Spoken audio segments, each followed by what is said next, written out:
नमस्कार, मैं हूं आपके साथ ऋतु तोमर। आप देख रहे हैं न्यूज़ वन इंडिया। बुलेटिन की शुरुआत करेंगे इस वक्त की बड़ी खबर के साथ, जो कि मुजफ्फरनगर से है, जहां पर केंद्रीय मंत्री डॉक्टर संजीव बालियान को गुस्सा आया। प्रेस कॉन्फ्रेंस के दौरान बौखलाए केंद्रीय मंत्री संजीव बालियान। बीजेपी नेताओं की एंट्री बैन के सवाल पर गुस्से में दिखे मंत्री बालियान। कहा, मेरे साथ चलो, गांव में हमें दिखाओ पोस्टर। आम बजट को लेकर मुजफ्फरनगर में प्रेस कॉन्फ्रेंस कर रहे थे केंद्रीय मंत्री संजीव बालियान, और प्रेस कॉन्फ्रेंस के दौरान बौखला गए एक सवाल पर, जिसमें सवाल ये था कि गांव में नो एंट्री हो गई है बीजेपी की। तो इसको लेकर, इस सवाल को लेकर उनकी बौखलाहट इस प्रेस कॉन्फ्रेंस में साफ दिखाई दी, और गुस्से में कहा संजीव बालियान ने कि मेरे साथ चलो। विरोध क्यों नहीं कर रहा गाँव?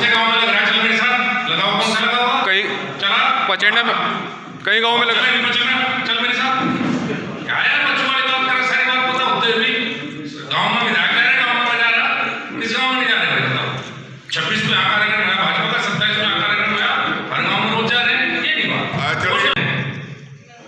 पुरावा पूरे गाँव में पोस्टर पचेंडा में भी लगा दिया अभी साहब। एक व्यक्ति अगर पोस्टर लगाता है और वो फिर भाग जाता है, वहां से जब कार्यकर्ता पहुंचते, अब इस चीज को आप प्रमुखता से छाप कर कुछ भी करेगा भाई। हर गांव में उसका ये ध्यान है, जिस गांव में पोस्टर लगा उस गांव में अगले दिन आप कार्यक्रम कर दो तो बहुत बढ़िया छपेगा। हम तो जा रहे हैं लगातार, हम लगातार जा रहे हैं। विरोध क्यों नहीं कर रहा गाँव? गाँव में लग रहा है, चल मेरे साथ लगाओ। कौन सा लगा हुआ? कहीं चला पचेंडा में, कहीं गाँव में लगा। चल मेरे साथ। क्या यार बच्चों वाली बात कर, सारी बात पता होते हुए गाँव में विधायक जा रहे, गाँव में जा रहा, किस गाँव में नहीं जा रहे बताओ। 26 में आकार हुआ भाजपा का, 27 में आकार हुआ, हर गाँव में रोज जा रहे हैं, ये नहीं बात। पुरावा पूरे गाँव में पोस्टर पचेंडा में भी लगा दिया अभी साहब। एक व्यक्ति अगर पोस्टर लगाता है और वो फिर भाग जाता है, वहां से जब कार्यकर्ता पहुंचते, अब इस चीज को आप प्रमुखता से छाप कर कुछ भी करेगा भाई। हर गांव में उसका ये ध्यान है, जिस गांव में पोस्टर लगा उस गांव में अगले दिन आप कार्यक्रम कर दो तो बहुत बढ़िया छपेगा। हम तो जा रहे हैं लगातार, हम लगातार जा रहे हैं। विरोध क्यों नहीं कर रहा गाँव? गाँव में लग रहा है, चल मेरे साथ लगाओ। कौन सा लगा हुआ? कहीं चला पचेंडा में, कहीं गाँव में लगा। चल मेरे साथ। क्या यार बच्चों वाली बात कर, सारी बात पता होते हुए गाँव में विधायक जा रहे, गाँव में जा रहा, किस गाँव में नहीं जा रहे बताओ। 26 में।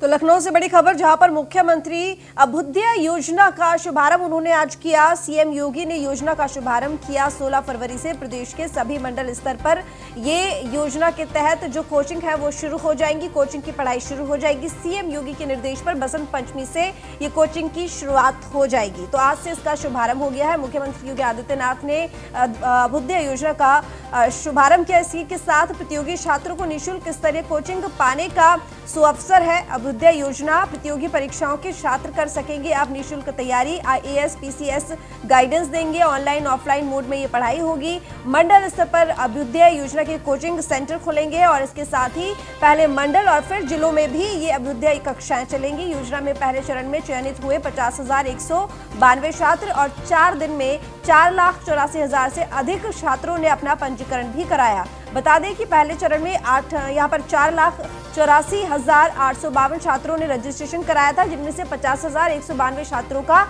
चयन किया गया ऑफलाइन क्लासेस के लिए, जिसकी शुरुआत कल यानी कि बसंत पंचमी से हो जाएगी। और अगर आज की बात करें तो आज से इस योजना का शुभारंभ मुख्यमंत्री योगी आदित्यनाथ द्वारा किया गया है।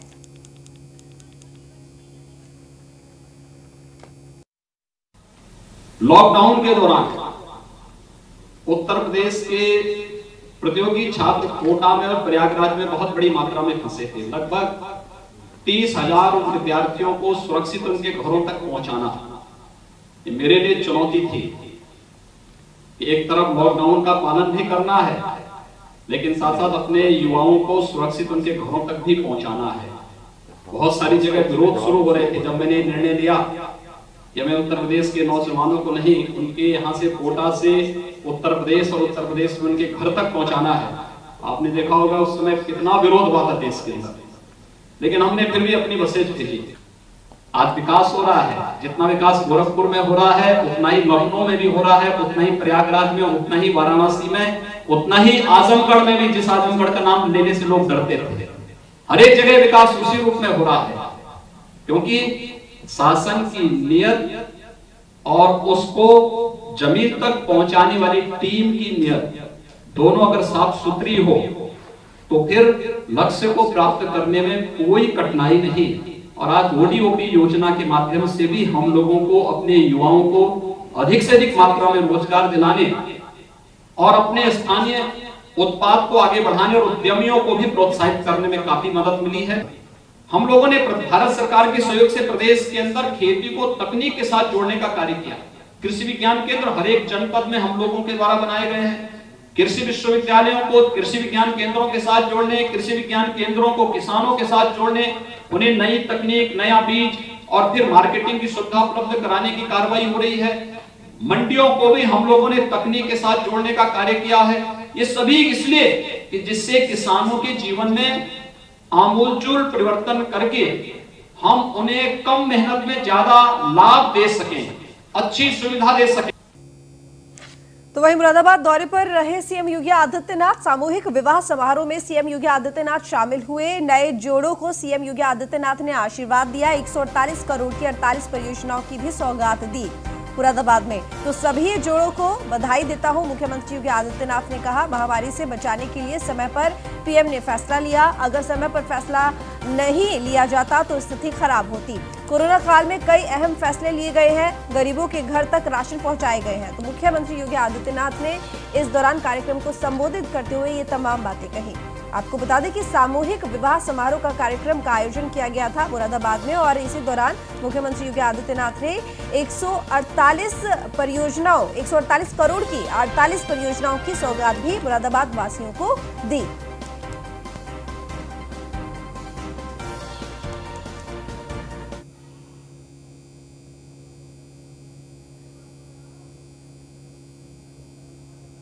व्यक्तिगत जीवन में भी और सामाजिक जीवन में भी इस सामूहिकता का महत्व है।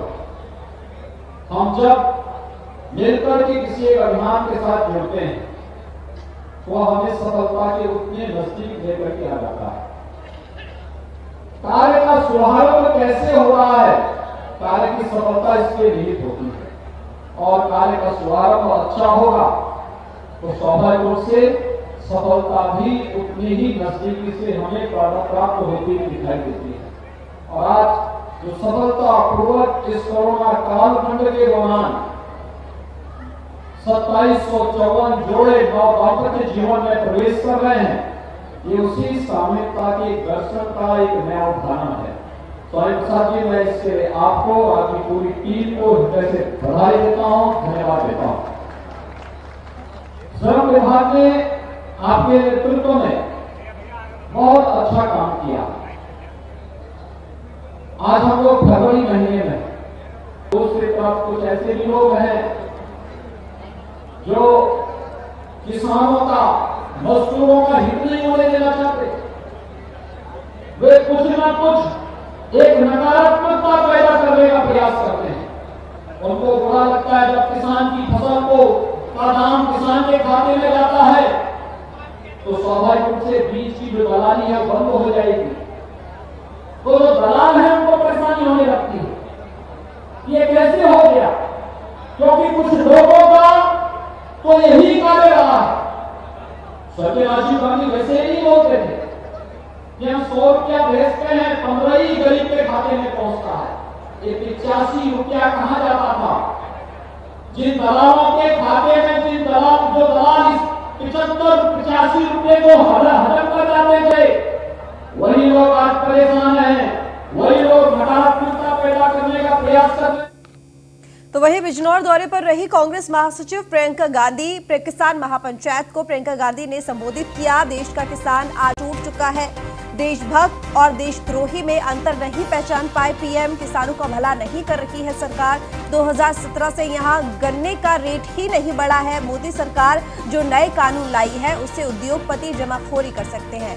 तो प्रियंका गांधी यानी कि कांग्रेस महासचिव, जिन्होंने जय जवान जय किसान के अभियान की शुरुआत की सहारनपुर पहुंचकर, सहारनपुर और अब आज बिजनौर वो पहुंचे जहां पर किसान महापंचायत में वो शामिल हुए और किसान महापंचायत को यहाँ पर संबोधित करते हुए उन्होंने केंद्र सरकार को घेरा और कई बातें उन्होंने कृषि कानूनों को लेकर कही। जिस तरीके से उन्होंने कहा कि जो अब मंडी है, सरकारी मंडी, वहाँ पर टैक्स लगेगा, लेकिन अब क्योंकि छूट दे दी गई है उसमें तो प्राइवेट मंडियाँ भी बनेंगी। एमएसपी, लेकिन जिस तरीके से किसानों को एमएसपी मिलती थी वो खत्म हो जाएंगी। तो यानी कि ये तीनों ही जो कृषि कानून बनाए गए हैं वो सिर्फ और सिर्फ बिजनेसमैन यानी कि जिनके लिए सरकार काम कर रही है, उद्योगपति, उनके लिए है, किसानों के लिए कहीं नहीं है। किसानों क्या गन्ने का दाम 2017 से बढ़ा है? आप सब गन्ने के किसान हैं। आज भी जो निर्णय लिया है सरकार ने, क्या गन्ने का दाम बढ़ाया है इन्होंने? आपका बकाया कितना है? आपको मालूम होगा कि यूपी के किसानों का, गन्ने किसानों का 10,000 करोड़ रुपया बकाया है और अगर पूरे देश भर के गन्ने का बकाया देखा जाए तो 15,000 करोड़ का है। अब आप सोच सकते हैं कि ये ऐसे प्रधानमंत्री हैं कि आपका बकाया आज तक पूरा नहीं किया, लेकिन अपने लिए दुनिया में भ्रमण करने के लिए इन्होंने 2 हवाई जहाज खरीदे हैं। इस सरकार ने 3 नए कानून जारी किए हैं और जितना भी आंदोलन हो रहा है देश में, जो किसान 80 दिनों से दिल्ली के बॉर्डर पे सर्दी में इतने दिनों से बैठे हुए हैं, अब गर्मी की तैयारी कर रहे हैं, वो किस लिए बैठे हैं? प्रधानमंत्री जी कहते हैं कि ये जो कानून बने हैं ये किसान की भलाई के लिए बने हैं। ठीक है, मान लेते हैं कि किसान की भलाई के लिए बनाए हैं आपने कानून। तो जब किसान मना कर रहा है, जब किसान कह रहा है कि भैया मुझे आपके कानून नहीं चाहिए, तो आप इनको वापस क्यों नहीं लेते? क्या किसी की भलाई जबरदस्ती करते हैं? क्या आपकी समझ इस देश के करोड़ों किसानों की समझ से ज्यादा है? क्या ये नहीं जानते कि इनकी भलाई के लिए क्या है, क्या नहीं है? फिर सरकार कहती है शायद समझ नहीं पाए हैं कि कानून। तो वहीं लखनऊ में हजरतगंज कोतवाली में मुख्तार अंसारी के बेटों से पूछताछ। अब्बास और उमर अंसारी पहुंचे हजरतगंज कोतवाली। दोनों पर दर्ज है धोखाधड़ी के मामले और मुकदमे धोखाधड़ी के मामलों पर। तो धोखाधड़ी के मामले में बयान दर्ज करवाने पहुंचे दोनों आरोपी और फर्जी कागजातों से कब्जे और अवैध निर्माण का ये मामला है। हाईकोर्ट से अब्बास और उमर को यहाँ पर अरेस्ट स्टे मिला हुआ है। तो धोखाधड़ी के मामले में बयान दर्ज करवाने के लिए ही दोनों आरोपी पहुंचे हैं। तो लखनऊ से खबर जहां पर हजरतगंज कोतवाली में मुख्तार अंसारी के बेटों से पूछताछ की गई। अब्बास और उमर अंसारी हजरतगंज कोतवाली दोनों पर पहुंचे, जहां पर दोनों पर धोखाधड़ी के मामले से जुड़े मुकदमे दर्ज हैं। धोखाधड़ी के मामले में बयान दर्ज करवाने के लिए ये दोनों ही हजरतगंज थाने में पहुंचे। तो एक्सक्लूसिव तस्वीरें हम आपको दिखा रहे हैं इस वक्त। फर्जी कागजातों से कब्जे और अवैध निर्माण से जुड़ा हुआ ये पूरा मामला है और हाईकोर्ट से अब्बास और उमर को अरेस्ट स्टे मिला हुआ है। तो न्यूज़ 1 इंडिया की टीवी स्क्रीन पर एक्सक्लूसिव तस्वीरें हम आपको दिखा रहे हैं, जहां पर मुख्तार अंसारी के दोनों बेटे यानी कि अब्बास और उमर हजरतगंज थाने पहुंचे अपना बयान देने के लिए। तो बता दें आपको कि धोखाधड़ी से जुड़ा हुआ ये मामला है, जिसको लेकर ये मुकदमा दर्ज है और उसी मामले को लेकर अपना बयान दर्ज करवाने के लिए उमर और यहाँ पर जो दूसरा बेटा है अब्बास वो पहुंचे। हालांकि हाईकोर्ट से दोनों को ही फिलहाल अरेस्ट स्टे मिला हुआ है।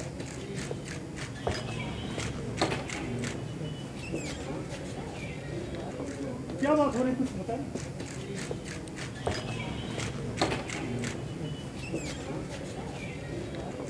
क्या बात हो रही, कुछ बताएं?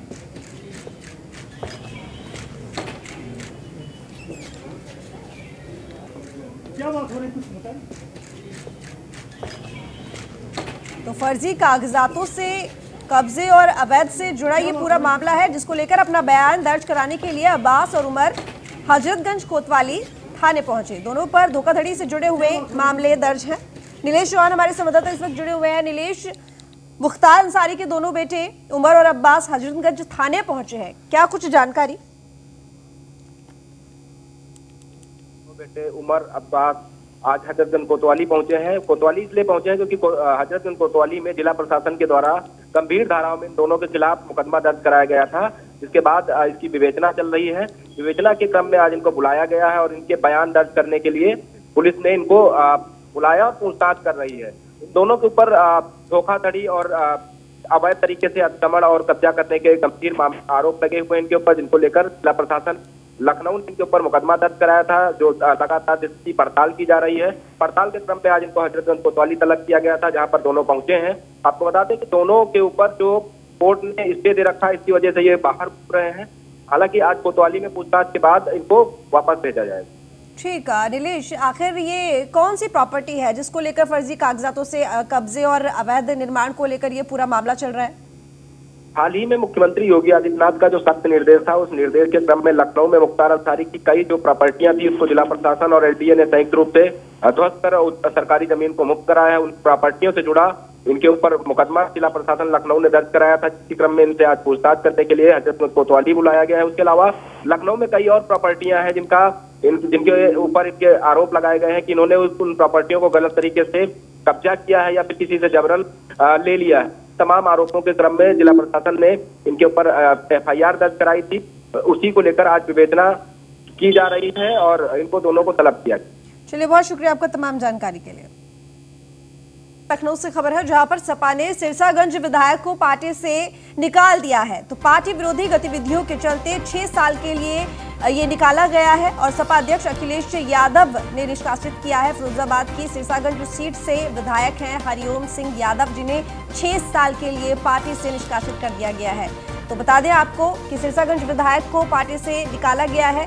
पार्टी विरोधी गतिविधियों के चलते उनके ऊपर ये एक्शन लिया गया और 6 साल के लिए पार्टी से बाहर कर दिया है, निष्कासित कर दिया है। तो सपा अध्यक्ष अखिलेश यादव ने निष्कासित किया है सिरसागंज विधायक को। तो एसके वाजपेयी संवाददाता हमारे साथ जुड़े हुए हैं।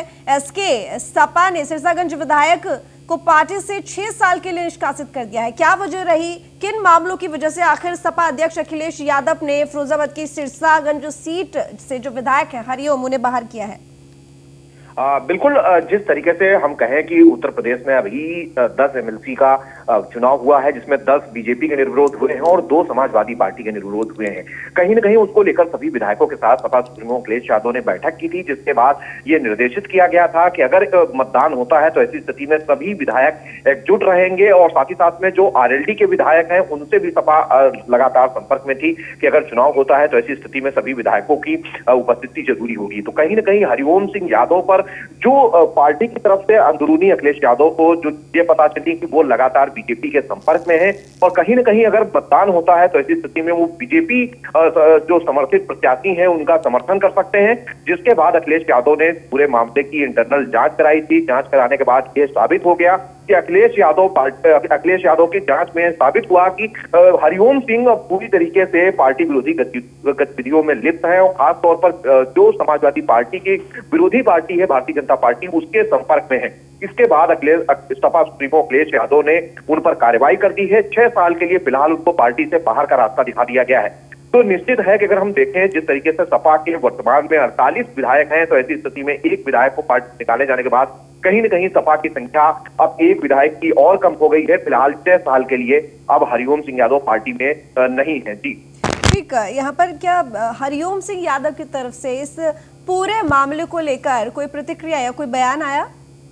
बिल्कुल, हरिओम सिंह यादव फिरोजाबाद की सिरसागंज सीट से विधायक हैं। हालांकि आज जब उनका निष्कासन हुआ है तो इस दौरान वो लखनऊ में नहीं है, लेकिन ये जरूर है कि उनकी तरफ से अभी तक कोई आधिकारिक बयान अपने बचाव में या अपनी सफाई में नहीं जारी किया गया है। सपा प्रदेश अध्यक्ष नरेश उत्तम की तरफ से सपा सुप्रीमो अखिलेश यादव के निर्देश पर यह पत्र जारी किया गया है, जिसमें साफ किया गया है कि सपा उनको 6 साल के लिए पार्टी से निष्कासित कर रही है क्योंकि वो पार्टी विरोधी गतिविधियों में लिप्त है। हालांकि विधायक ने अपना पक्ष अभी तक नहीं रखा है कि आखिर उनको इन सारे पार्टी के आरोपों पर साथ ही साथ पार्टी की कार्रवाई पर क्या कहना है। जी तो इसके इस फैसले के बाद सपा के क्या हरिओम शामिल हो सकते हैं क्या बीजेपी में? इस तरह के क्या कोई बाजार गर्म है, यहाँ पर देखा जा रहा है कि इस तरह के कयास लगाए जा रहे हैं क्या?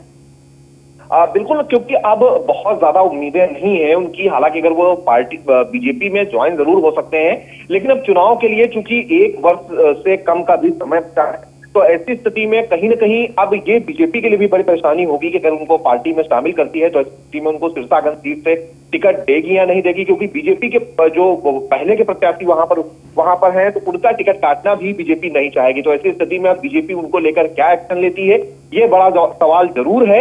लेकिन ये जरूर है कि उनको शायद बीजेपी अपनी पार्टी में शामिल कर ले, लेकिन फिलहाल समाजवादी पार्टी की तरफ से उनको बाहर का रास्ता जरूर दिखा दिया गया है। चलिए, धन्यवाद इसके आपका तमाम जानकारी के लिए। शामली से खबर है, जहां पर नहीं थम रहा अपराध। 24 घंटे में 2 किसानों की हत्या कर दी गई। अज्ञात बदमाशों ने घटना को अंजाम दिया। वारदात के बाद इलाके में सनसनी फैल गई। पुलिस के लिए चुनौती बने हैं अज्ञात बदमाश। तो शामली में अपराध पर लगाम लगाने में प्रशासन फेल होता नजर आ रहा है। 24 घंटे में 2 किसानों की हत्या हो गई है।